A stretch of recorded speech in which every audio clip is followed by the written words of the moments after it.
This is Pet Life Radio. Let's talk pets.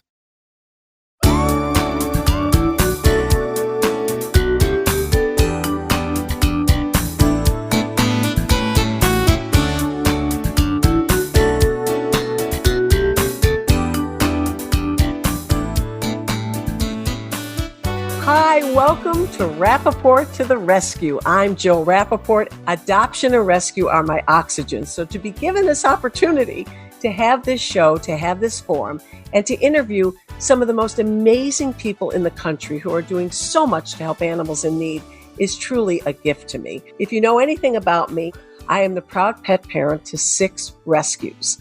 One of my rescues, my beloved Ruby, my little doxy with a whole lot of moxie, I lost her in March. And for those of us who have lost an animal, you know it is truly heartbreaking. A piece of your heart goes with them.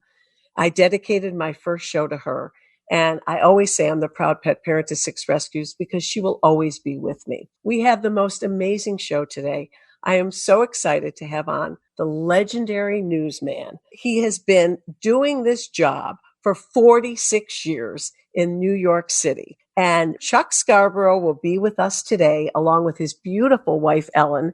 And what some people may not know, besides being the quintessential newsman, is that Chuck and Ellen are the most devoted animal lovers. They have 2 dogs and a cat. In between Chuck's incredibly busy schedule and Ellen's busy life, they have devoted so much of their time to saving animals, to working with shelters, working with rescue groups. So we are going to talk to him today, not only about his illustrious career, but about his amazing ability to really take care of these animals and use his fame and his name to make a difference.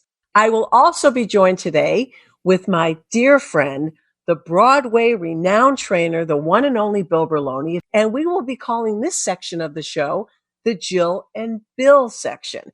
And I'm so excited to be with him because he is not only an incredible trainer, but he has taken all of these rescue dogs and made them superstars. And today we're going to discuss how the pandemic has affected rescue animals. And you know, it's very interesting because while most of us are feeling so frightened and we never know what the news, what the day is going to bring us, for animals in need, it's actually been a positive time. So many of these rescue animals that never had a chance of getting out, people were coming in droves to go into these shelters and rescue them and foster them. And many ended up adopting them, which to us is all we can ask for. That's the best gift in the world. But there is now another side to this story. And Bill and I will discuss that today. So huddle up with your wonderful pets, sit back, get comfortable, and get ready for another great show.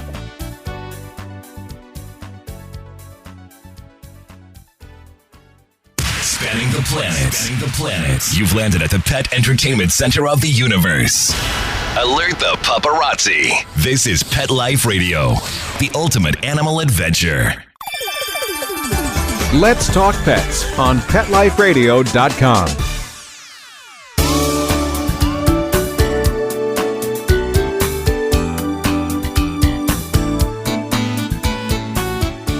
Welcome back to Rappaport to the Rescue. I'm Jill Rappaport, and now one of my favorite parts of the show, Jill and Bill. My go-to man. This is the Jill and Bill section. You heard him last week. This is the wonderful Bill Berloni. He is truly incredible. Not only is he a humanitarian, an unbelievable animal behaviorist, but he is the Broadway trainer to the stars, the 4-legged stars I'm talking about. And what makes that job so special and Bill so unusual is these 4-legged stars didn't start out on the road to stardom. He actually finds these amazing animals in the most dire situations. They are rescue animals, shelter animals. He takes them from the cages and puts them on Broadway and in movies, in TV commercials, and he has changed their lives forever. And when I think of Bill and what he's done, it just makes me so happy to say that he's not only a wonderful friend, but he is making such a difference in the world of rescue. And we go back a long way, don't we, Bill? We sure do. We sure do. Well, I love it. That's one of your rescue pets in the background, huh? That's our macaw, yes. And he thinks he is a better radio personality or TV personality than I am. So he may I don't chime want to in get now you and then. upset. I kind of liked his voice a little bit better. No. Okay. So if he interjects from now and then, at least our listeners will understand that you are surrounded by your menagerie of animals. Tell us a little bit about how many animals you have literally right around you. Okay. Well, like you, all our pets live in the house except for the farm animals and the horses. But currently we have 25 dogs in the house, 2 cats, a macaw, and a dwarf bunny. See, and I said macaw. he wants the macaw wants top billing. I think he I wants to be love our it. co-host. Well, Bill, what's so amazing and what people don't know, you literally, when you find these animals, you save them, obviously, but all the training happens right in your humble abode, right where you're sitting, all around your property, correct? Correct. Once we adopt them and make them healthy, we begin the training process slowly so that they learn to trust humans again and learn how to be good actors. And once they're connected to us, then we start bringing them different places and showing them the world isn't as bad as they thought it was. And ultimately, they end up on a stage where they're surrounded by people who love them and are encouraging them. So that's just a process of taking, animals who have been thrown away and giving them a great quality of life. A second chance at A the second new, chance. most amazing life. And we talked about last week some of the superstars that Right. you've discovered. And it never ceases to amaze me how these animals, where they came from and where they ended up, all because of your training. And we've worked together a lot. I don't want to take credit, but I kind of discovered you and put you on the national map. And I was so blown away when I came to your house and I saw your training mechanisms. And for someone like me who has all these wonderful dogs, rescue dogs, I'm not what you would consider the best trainer. I let them get away with a few things I probably shouldn't, as you've witnessed firsthand. How do you do it, Bill? You take animals that have really come from the most dire, frightening situations. Not only do you train them, they are loving and receptive to the training. How do you do it? It's very simple, Jill. I treat everyone with respect, people, nature, and animals. And when you treat someone with respect, you're interested to know what they're feeling, what they like, what their problems may be, what their strengths are. And, I take those and I reaffirm their trust in people. And once you do that, once you make a friend, you'll go to any lengths. Look at us. I would do anything for you, So once I've taken a rescue animal and shown them how much I love them, they're willing to okay, well, let's start learning and doing things. I mean, it's as simple as that. It's one thing to take an animal who came from a really scared situation and could come with a little bit of baggage, right? Yep. It's one thing to train them, to make them, just suitable in a household where they're not eating the sofa out of anxiety. But it's another to take them, train them, and put them in the public eye, make them stars. That is a whole other level. And you are the only one doing that. You have mastered that. You have become such a legend in your own right. The Broadway community adores you.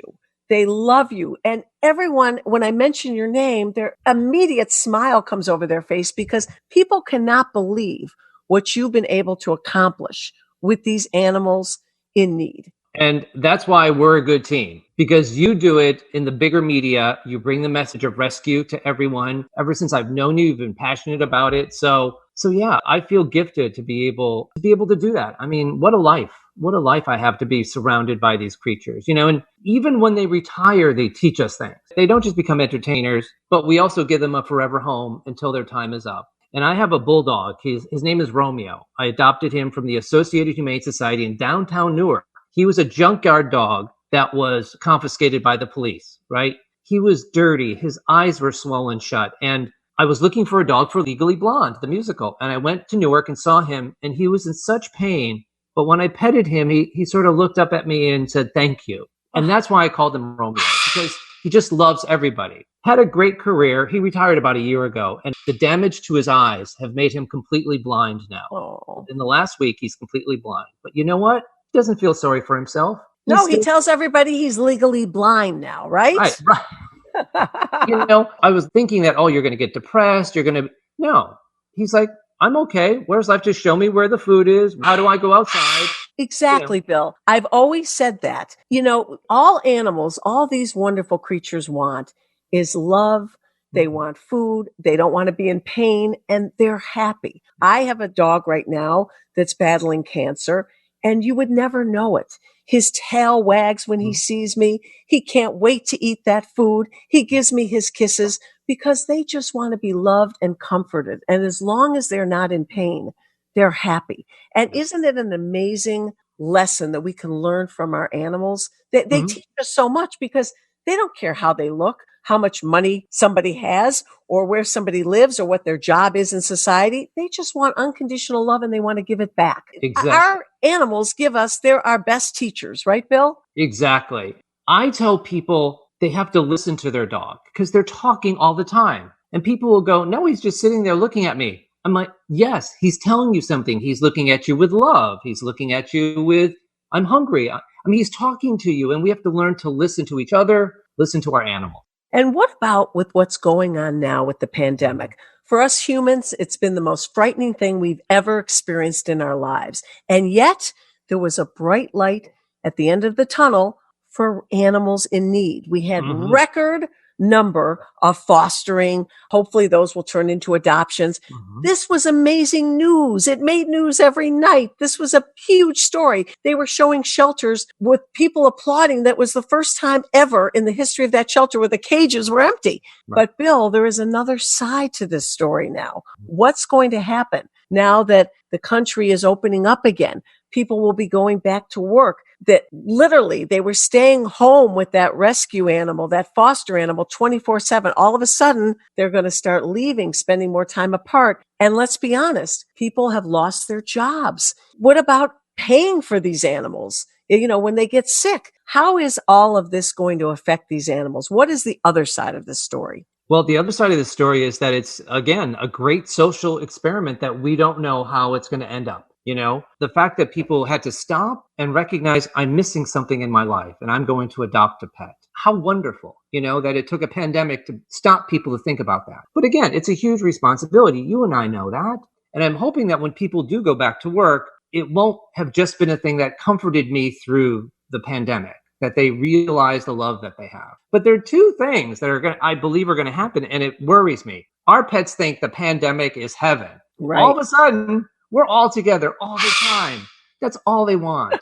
But I'm worried, and I counsel this, and I want our listeners to listen to this. During the pandemic, leave your dog alone twice a day, completely alone in another part of your house for an hour each day. Otherwise, we're going to have a nation of dogs with separation anxiety. They think this is a new honeymoon, But when the honeymoon's over, I don't want them to be shocked into the new reality. So number one, start preparing your dogs to be alone for when life goes back to the new normal. Does that apply to cats too? No. Cats are like, get the heck out of here. Go back to work. Right? Right. You're ruining my nap here. You're here sitting on the couch. But Bill, aren't you worried there'll be an influx of returns? This is the most frightening thing for me to think about because I think so many people, they're lonely, they're scared, like you said, and while it was a wonderful thing, it kind of, was of the moment. And when they realize the commitment, not only emotionally, but financially, are you concerned at all that this could reverse? I don't want to go there. I like to think optimistically. I'd like to think that, our adoption agencies really checked the people out and that it wasn't an impulse adoption. I want to trust our agencies care more about the animals than they are about clearing the shelters, getting them into good homes. Right. So I'm hoping there'll probably be a small percentage, but I'm hoping it's not the same number that we started with. That would be very, very sad. And I have to say, the only positive thing about this pandemic was the effect it had on animals in need. It really is incredible that so many people reached out. I said at the beginning of the show, I had friends call me and say, can you help me? I have been calling every shelter. They're telling me I'm on a wait list. They're telling me there's no dogs or cats left. This is unbelievable. Can you help me? And I said, no, you got to go through the shelter system. They're doing their due diligence and I can't pull any strings, So it really is the most unbelievable time for rescue and adoption. And all we can hope for is that these animals will get under their skin and become part of their family like ours have. And I could never even imagine my life not being surrounded by all my fur angels. And with or without issues, who cares? I love them. We're not perfect. I've got my own issues. And unfortunately, I'm not a wonderful trainer like you to teach them how to overcome certain things, but it's okay. I love them the way they are. People always say to me, your dogs are so well trained, they're stars.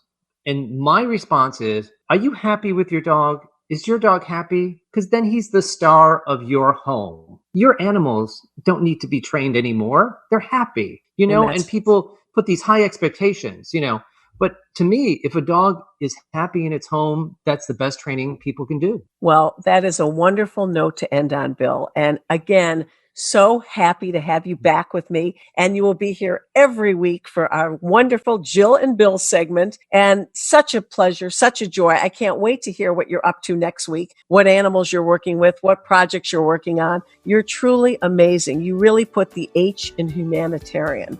And I am proud to be your friend. And I'm thrilled to have you on the show with me. Well, and I'm proud to be on the Rappaport team. That's for sure. Oh, thanks so much, Bill. And give that macaw some extra treats today. He needs it. He was the most vocal in the whole show. I know. Opinionated for sure. I love it. All right. Thanks so much, Bill. And we'll talk to you next week. Coming up, legendary newsman Chuck Scarborough.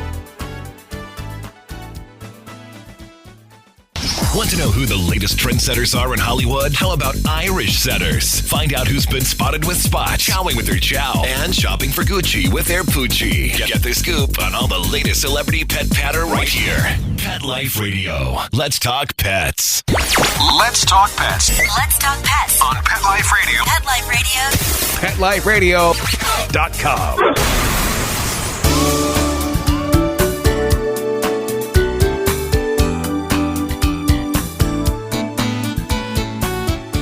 Welcome back to Rappaport to the Rescue. I'm Jill Rappaport, and I am so thrilled, I'm so excited to have my dear friends, Chuck and Ellen Scarborough, and one of their fur children, Phoebe. Look at Phoebe.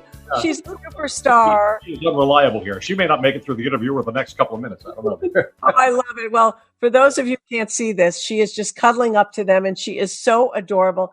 And everybody knows you, Chuck. You are such a TV legend. Last year, you celebrated 45 unbelievable years in the business. And I love what you said at your celebration that NBC had signed you to another 45 years. That was a hell of a negotiation, huh?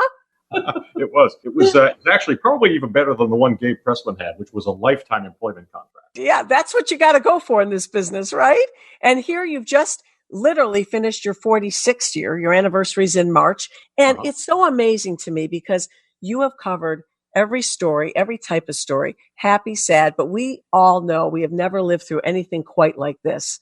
And it must be so incredible for you as the premier quintessential newsman to be witnessing what we're going through now. Well, it is. And I have to say that it is, in a sense, a bit reminiscent of 9/11, which was the biggest story of all time for us, particularly in New York City. But this is sort of 9/11 in slow motion. 9/11, the disaster happened explosively in a single day and killed 3,000 Americans, basically. And of course, we were allowed to recover the dead and to mourn and to have proper funerals and things. This has stretched out now for months, and the casualties keep piling up. And we've covered so many terribly tragic stories of people who are dying alone and lonely in the hospital. Family not allowed to be near them in their final moments, not even the comfort of a hand being held. And so this is a different dimension of a slow motion tragedy happening to us, eviscerating the economy, costing hundreds of thousands of people, millions of people their jobs.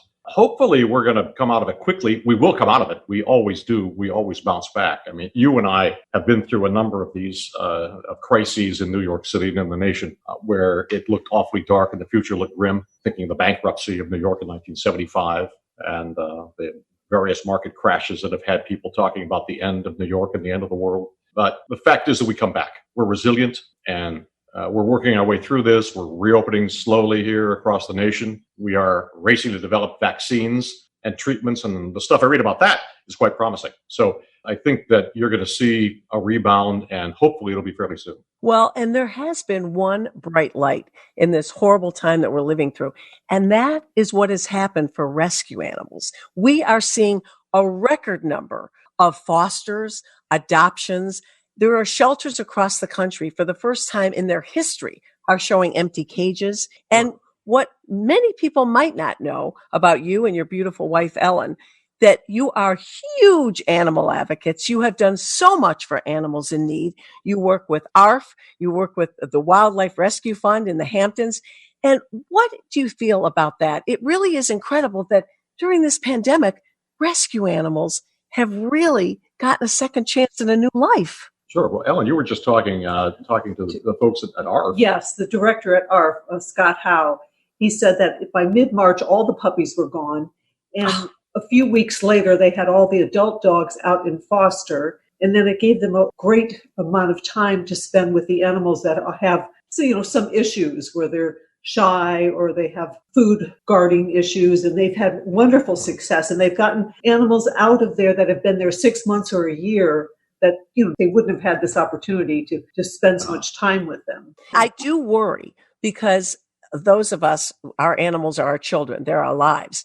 But firsthand, it's a huge responsibility, not only emotionally, but financially. With so many people out of work, they've taken in these animals for comfort, for love during a very frightening time. What happens if they are fortunate enough to go back to work and all of a sudden the animal that has been with that person 24/7, they're not there anymore. You're dealing with separation issues.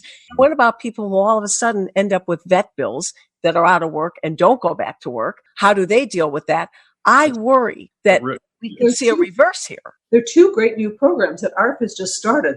They have a food bank for animals that they're delivering on a regular basis now to the area people who can't afford to pay for the dog food.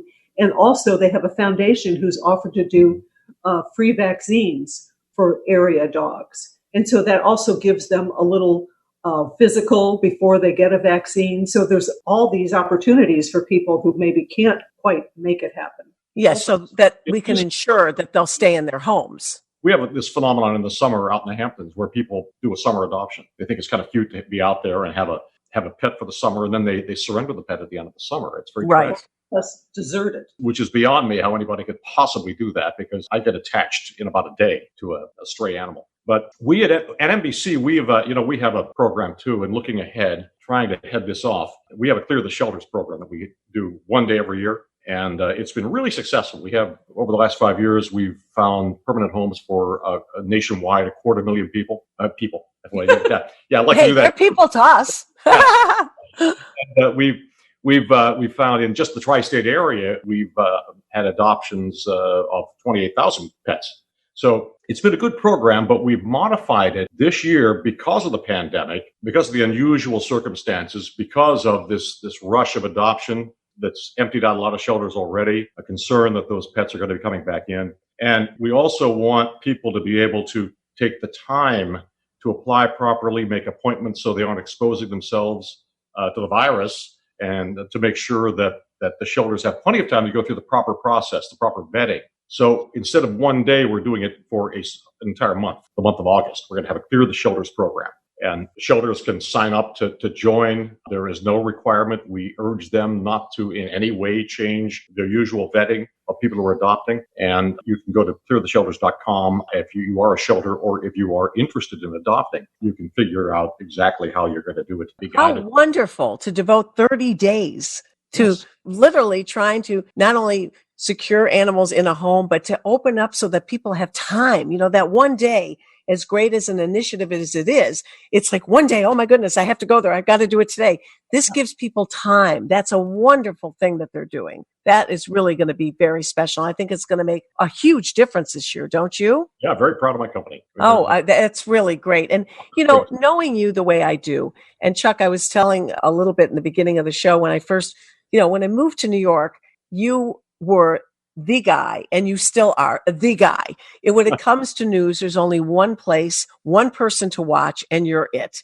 And it's amazing to me because with all of your successes and your incredible career, these animals are so important to you and to Ellen. You have devoted, really, when you're not on TV, the rest of your life to truly making a difference to these animals. I would love to know, what is it about these animals in need that tugs at your heartstrings so much? Oh, Well, I just, it's your I'll turn. start crying.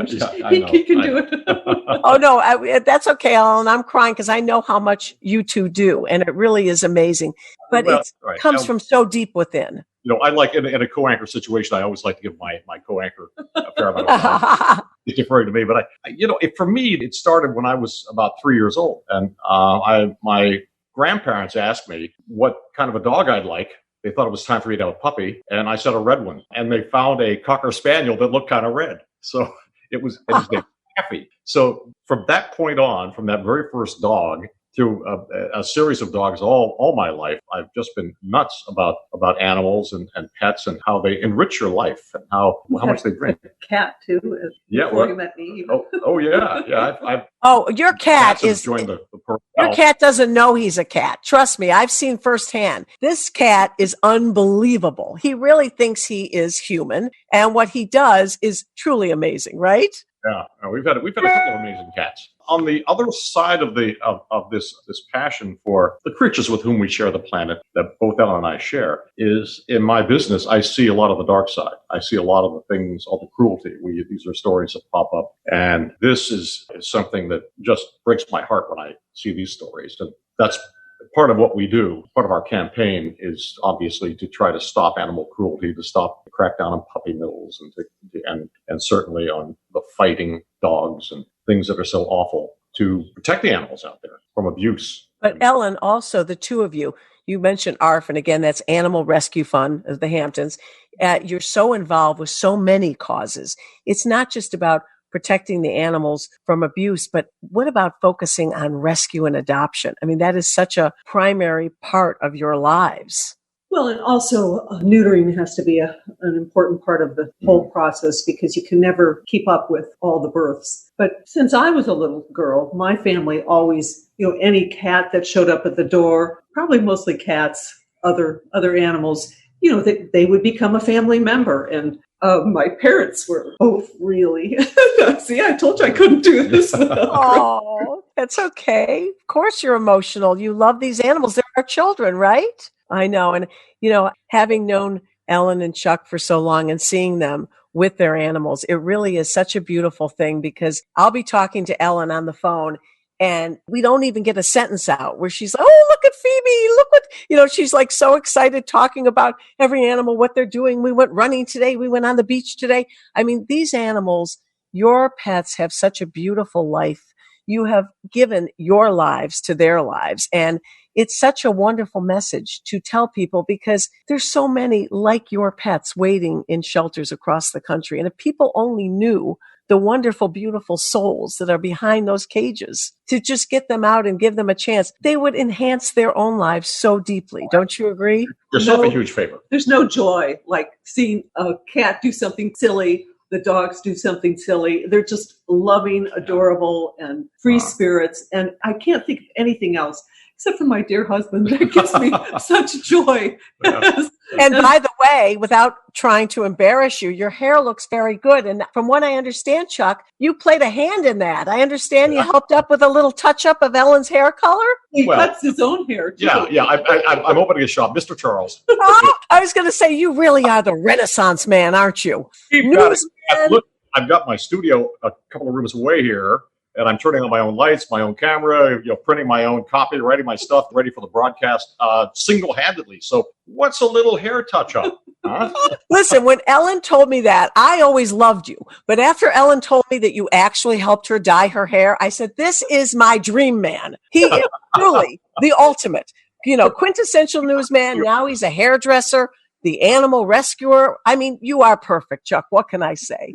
And you are so wonderful. We didn't even talk about your wonderful antique business. You've got such a thriving business, which actually surprisingly and wonderfully is doing well right now. Well, it's all online. So I think people, need to have a diversion. So they're buying things online. Yeah. Decorators, it's a good way for decorators to continue with their clients. They can pick out things online, and there's no human contact, and except for where can they emails. see our stuff, honey? Well, yes, yeah. Listen, shameful plug. We love them. Go ahead.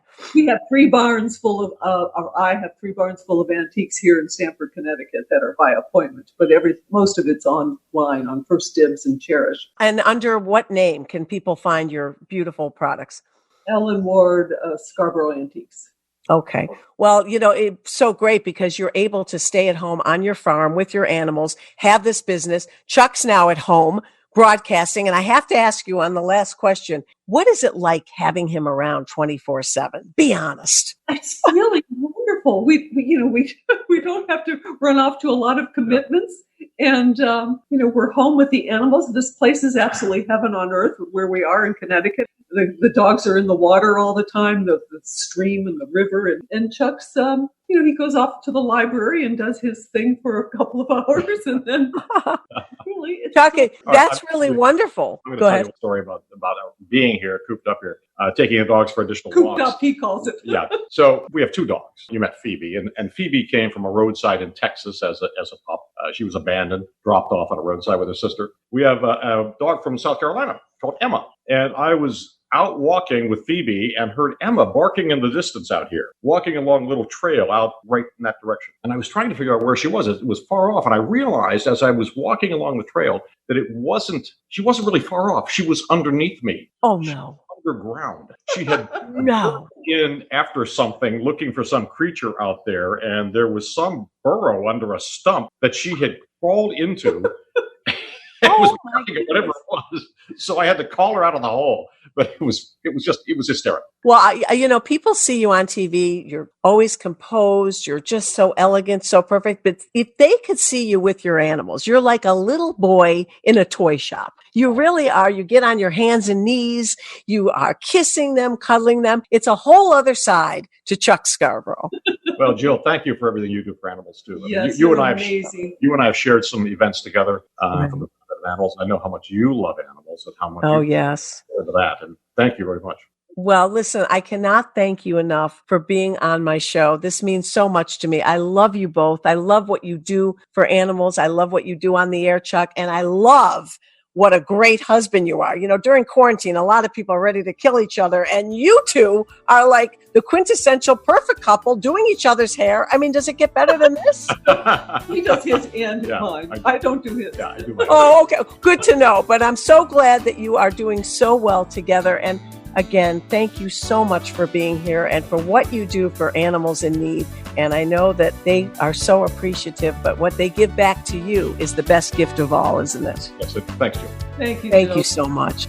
Wow, time flies when you're having fun. Thank you so much for tuning in. And I want to give a deep, heartfelt thanks to my wonderful guests today, Chuck and Ellen Scarborough. Of course, my partner in crime, the wonderful Broadway extraordinaire trainer, Bill Berloni. And most important, I want to thank Pet Life Radio and my dear friend, Mark Winter, for this incredible opportunity to be able to communicate and talk with you and hopefully educate you to the joys of rescue and adoption. And most important, during these very uncertain times in which we are living, please try to keep a positive attitude. See you next week. Let's Talk Pets, every week on demand, only on PetLifeRadio.com.